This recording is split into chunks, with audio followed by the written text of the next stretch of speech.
Merchants Trust has been running for 126 years. It's an investment company, an investment trust.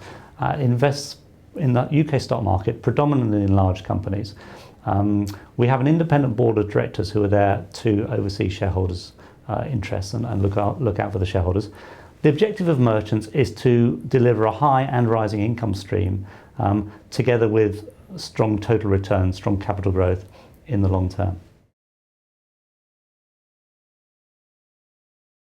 It's been an interesting period we've been going through because the market's gone from seeing the glass as half full to seeing the glass as half empty.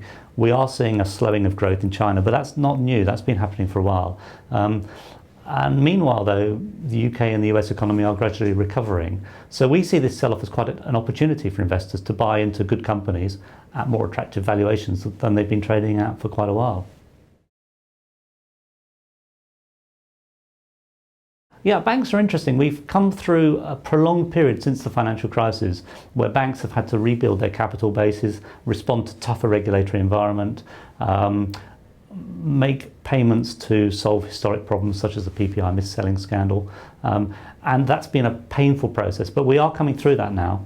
Banks are starting to make better profits, deliver underlying cash flow. You're seeing Lloyds Bank start to pay a dividend again.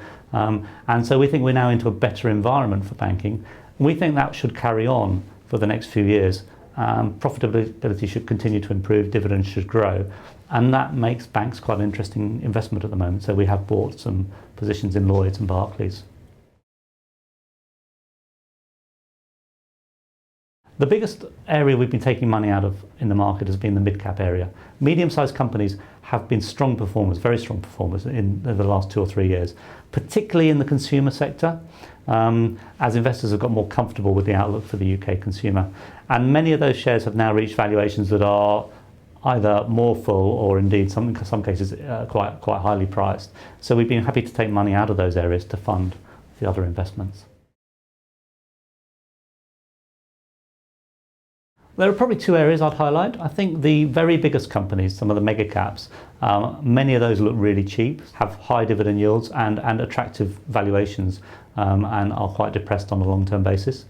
And the other area is recovery situations, so companies where current trading is difficult or depressed, but where we see good long-term opportunity. And the stock market has been quite sceptical in a number of cases and left those shares trading below where we think they're valued. So both the large caps and the recovery situations are where we've put most money recently. Yeah, I think as usual, the biggest risk to investors probably come from the economy. At the moment, it looks like the UK economy is recovering at a steady rate, albeit below trend, and the US is also recovering. But anything that upsets that and potentially causes the economy to slow further, perhaps go back into recession, that I think would be the biggest risk, and that can't be excluded as a possibility.